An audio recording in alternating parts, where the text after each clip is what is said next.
오늘 본문의 말씀은 다니엘 12장 10절 말씀입니다. 많은 사람이 연단을 받아 스스로 정결하게 하며 희게할 것이나 악한 사람은 악을 행하리니 악한 자는 아무것도 깨닫지 못하되 오직 지혜 있는 자는 깨달으리라. 하나님을 믿는 자나 믿지 않는 자나 많은 분들이 지금의 시대를 세상 마지막 때라고 말하고 있습니다. 세상 마지막 때라는 말의 의미는 곧 세상의 종말이 가까워지고 있다라는 것입니다. 더불어 하나님을 또 예수 그리스도를 믿는 그리스도인들에게 있어 이 말은 또 하나의 의미를 가지고 있습니다. 바로 예수 그리스도의 재림이라는 것입니다. 하나님의 말씀 곧 성경은 분명히 그것을 말씀하고 있고 또 약속하시고 있다는 것입니다.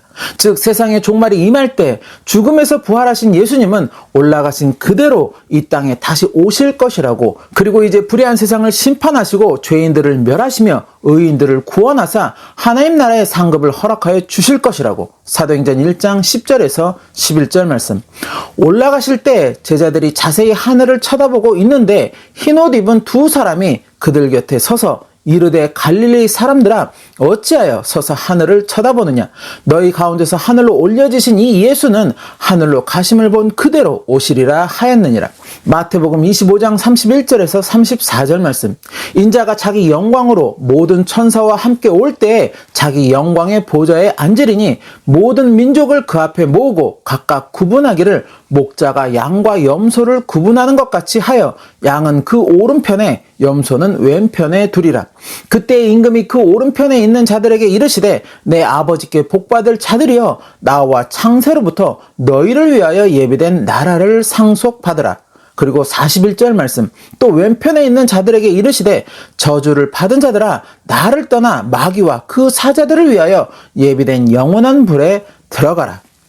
그리고 이제 예수님은 사도 요한을 통해 마지막 때에 관한 구체적인 계시의 말씀들을 남겨주셨습니다. 계시록 1장 1절 말씀. 예수 그리스도의 계시라. 이는 하나님이 그에게 주사 반드시 속히 일어날 일들을 그 종들에게 보이시려고 그의 천사를 그 종 요한에게 보내어 알게 하신 것이라. 그렇게 이 계시록의 말씀들에는 마지막 때 세상에 임하는 환난의 일들, 그리고 하나님을 대적하는 자들과 말씀에 순종하지 않는 자들이 당면하게 되는 그러한 고통과 죽음, 그리고 예수님의 재림과 함께 사단과 불의한 세상을 향한 최후의 심판, 반대로 의인들을 향한 구원과 그들이 누리는 하늘의 상급들, 그리고 마지막으로 이 땅에 새롭게 열리는 새하늘과 새 땅에 대한 예언의 말씀들이 기록되어 있다는 것입니다. 이러한 계시록의 말씀을 아는 그리스도인들은 사도 요한의 마지막 고백, 곧 마라나타 예수님 오시옵소서를 고백하게 되며 또한 소망하게 된다는 것입니다. 계시록 22장 20절 말씀. 이것들을 증언하신 이가 이르시되 내가 진실로 속히 오리라 하시거늘 아멘 주 예수여 오시옵소서. 이러한 세상 종말을 예비하는 종말론적 신앙을 우리는 종말신앙 또는 마라나타 신앙이라고 말하게 됩니다. 그러나 이러한 종말 신앙은 지금에서야 새롭게 등장하는 것이 아니었다는 것입니다. 즉 지금 이 시대가 마지막 때이기에 그래서 이러한 때에 맞춰서 새롭게 만들어지고 등장한 신앙이 아니라는 것입니다. 이미 오래전 구약으로부터 종말과 예수님의 재림은 예언되어 있었으며 예수님 또한 이 땅에 오셔서 세상의 종말과 예수님의 재림을 말씀하셨다는 것입니다.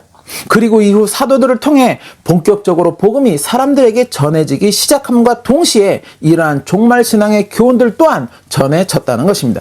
그래서 사도들이 남긴 신약의 서신들 그 중심에 바로 이러한 종말적 신앙의 교훈들이 자리하고 있는 것을 우리는 볼 수 있다는 것입니다. 베드로후서 3장 8절에서 14절 말씀. 사랑하는 자들아 주께는 하루가 천년 같고 천년이 하루 같다는 이 한 가지를 잊지 말라. 주의 약속은 어떤 이들이 더디다고 생각하는 것 같이 더딘 것이 아니라 오직 주께서는 너희를 대하여 오래 참으사 아무도 멸망하지 아니하고 다 회개하게 이르기를 원하시느니라. 그러나 주의 날이 도둑같이 오리니 그날에는 하늘이 큰 소리로 떠나가고 물질이 뜨거운 물에 풀어지고 땅과 그 중심에 있는 모든 일이 드러나리로다. 이 모든 것이 이렇게 풀어지리니 너희가 어떠한 사람이 되어야 마땅하냐. 거룩한 행실과 경건함으로 하나님의 날이 임하기를 바라보고 간절히 사모하라.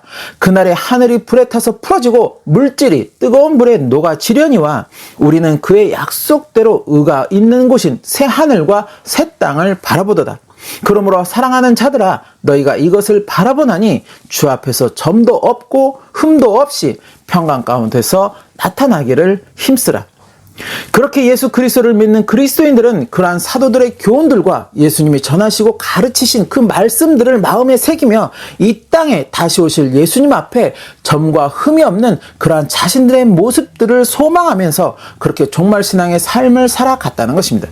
바로 그 종말의 신앙으로 자신들을 향한 온갖 핍박과 어려움들을 그들은 이겨나갔다는 것입니다. 왜? 이제 곧 예수님이 이 땅에 오실 것을 그들은 믿었기에, 그 앞에 우리는 점과 흠이 없이 서야 할 것을 그들은 알았기에, 그렇게 주님 앞에 기쁨으로 설 수 있는 자신의 모습들을 소망하며 자신들에게 당면한 그 핍박과 고난들 속에서도 그들은 주님을 향한 믿음을 결코 배반하지 않았으며 내려놓지 않았다는 것입니다. 이렇듯 종말 신앙은 예수 그리스도 재림의 약속을 믿는 이들이라면 누구나가 가지고 있어야 하고 또 따라야 하는 그런 신앙의 삶이라는 것입니다.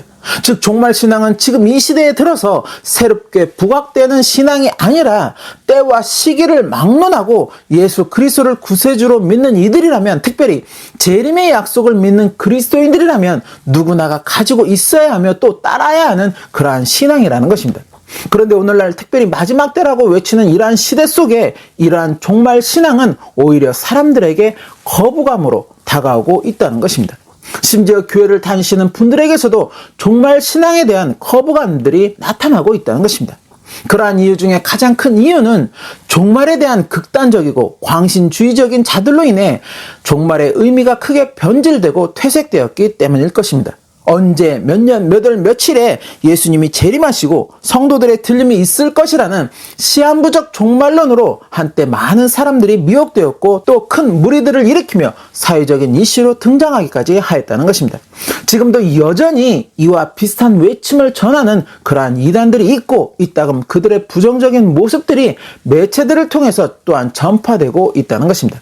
이러한 거짓된 사단의 역사로 인하여 종말 신앙은 종말에 대한 극단적인 광신주의자들이나 갖는 그러한 신앙으로, 또 그렇게 잘못된 신앙을 가진 사람들이나 추구하는 비진리적인 신앙이라는 잘못된 오해들을 사람들의 마음에 심어주고 말았다는 것입니다. 그렇게 결국 종말 신앙에 대해 사람들의 마음은 냉담함으로 바뀌기 시작하였으며 또한 무관심의 대상으로 전락하고 말았다는 것입니다.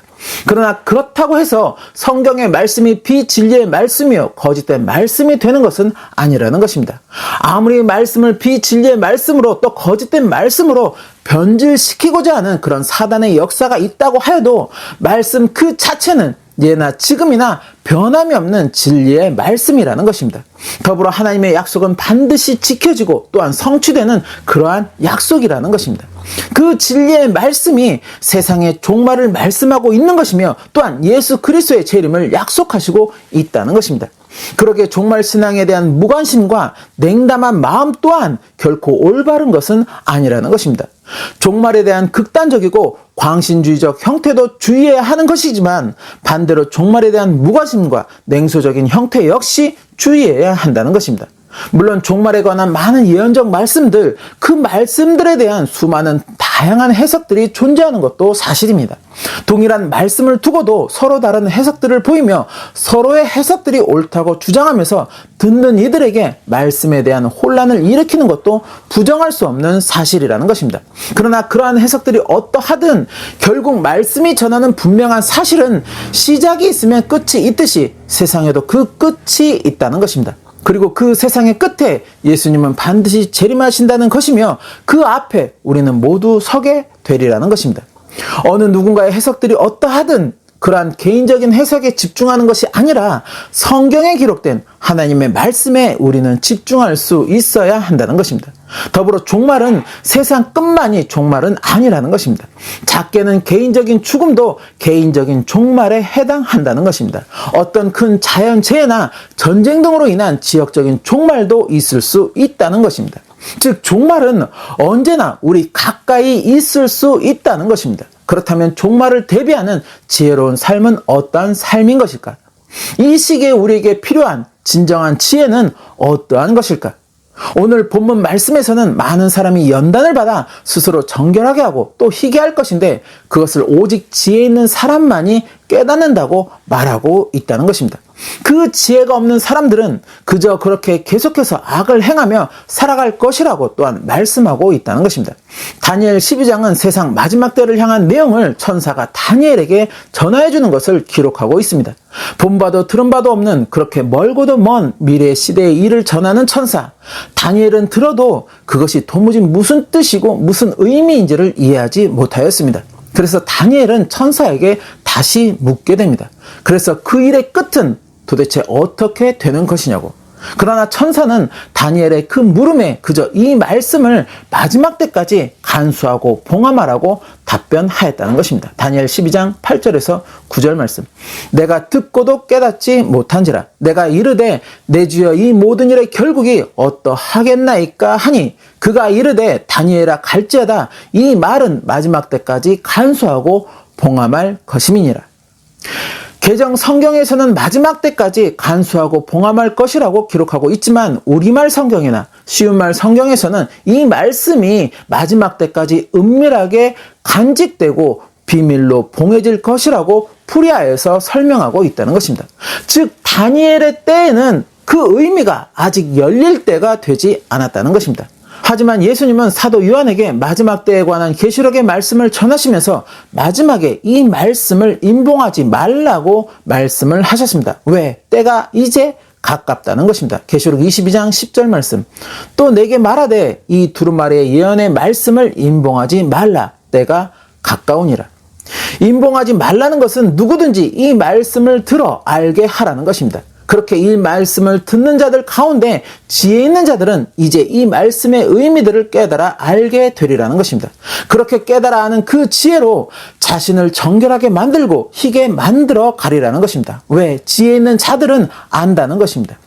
자신을 정결하게 만들고 희게 만드는 그 길이 바로 그날 곧 주님 앞에 서는 그날에 내가 기쁨으로 설 수 있는 그러한 길이 된다는 것을, 또 약속하신 하늘의 상급을 누릴 수 있는 길이 된다는 것을 깨달아 안다는 것입니다.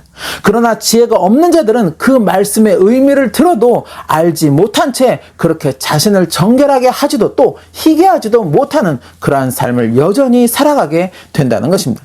즉 지금 이 시대에 우리에게 가장 필요한 진정한 지혜는 지금이 어떠한 시대인가를 안다는 것입니다. 그렇게 어떠한 시대인가를 알아서 그에 맞는 예비되는 삶으로 나아가야 한다는 것입니다. 많은 사람들이 지금이 마지막 때라고 말하면서도 불구하고 그에 맞는 예비되는 삶을 살아가지 못하고 있다는 것입니다. 여전히 세상에서 자신이 누릴 낙을 쫓아 살아가고자 하고 또 그렇게 불의한 세상과 타협하는 그러한 모습의 인생들로 살아가고 있다는 것입니다. 물론 언제 주님이 이 땅에 재림하실지 또 언제 우리가 주님 앞에 서게 될지는 아무도 알 수 없다는 것입니다. 그러나 분명한 것은 그날은 반드시 이른다는 것입니다. 그러기에 우리는 그날을 예비하는 지혜로운 삶으로 그렇게 나아가야 한다는 것입니다. 말씀 앞에 나를 정결하게 만들기를 힘쓰고 희게 만들기를 힘쓰고 그렇게 늘 주님의 뜻을 깨달아 알기를 힘써서 주님의 뜻에 서기를 우리는 노력해야 한다는 것입니다. 주님이 인정하시는 자리에 서기를 또 주님께서 기뻐하시는 길로 나아가기를 힘쓰는 그렇게 주님이 인정하시기에 합당한 우리의 모습으로 또 우리의 삶으로 변화가 되어야 한다는 것입니다. 그래야 그날에 우리는 주님 앞에 기쁨으로 설 수 있게 된다는 것입니다. 누군가는 지금 이 시대를 격변의 시대라고도 말하고 또 혼란의 시대라고도 말한다고 합니다. 그러한 시대 속의 사람들의 삶은 더욱더 불안해질 수밖에 없기에 사람들의 입에서 종말이라는 말이 많이 나오게 된다고도 이야기를 합니다. 하지만 이전의 시대에서도 격변과 혼란들은 있었고 또 그 시대의 사람들 역시 불안한 삶들을 살아가면서 종말을 언급하였었다는 것입니다. 하지만 결국 종말은 오지 않았다는 것입니다. 그러기에 지금의 시대 역시도 그렇게 하나의 역사로 흘러갈 뿐 종말은 오지 않을 것이라고 또한 말하기도 한다는 것입니다. 우리는 알 수 없다는 것입니다. 이 시대가 그저 하나의 역사로 흘러가게 될지 아니면 정말 마지막 시대로 그렇게 끝나게 될지.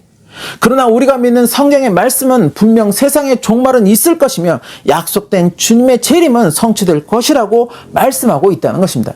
성경의 모든 말씀은 곧 진리이기에 우리는 그 말씀을 믿는다는 것입니다. 그러기에 하나님을 또 예수 그리스도를 믿는 우리 그리스도인들은 성경에서 제시하는 지금 이 시기에 맞는 가장 지혜로운 삶을 쫓아서 나아가기를 힘써야 한다는 것입니다. 그것이 바로 그날을 예비하는 내 신앙의 삶이라는 것입니다. 말씀에 늘 깨어있는 믿음, 자신을 정결하게 또 희게 만들며 그날을 예비하는 신앙의 삶, 그리고 주님이 우리에게 허락하신 사명을 끝까지 감당하는 그러한 삶, 그렇게 늘 주님과 동행하는 우리의 삶이 되어야 한다는 것입니다. 그것이 이 시대에 그리스도인으로서 가장 지혜로운 삶이 된다고 성경은 말씀하고 있다는 것입니다. 저와 여러분이 이 마지막 때 주님이 요구하시는 지혜를 따라 살아가는 그러한 인생들이 되시기를 소망합니다. 그렇게 하루하루 주어진 시간 속에서 말씀 앞에 늘 정결하게를 힘쓰는 그러한 인생들이 되시기를 소망합니다. 그래서 그날에 주님 앞에 설 그때에 기쁨으로 서게 되는 그 축복이 있으시기를 예수님의 이름으로 축원합니다.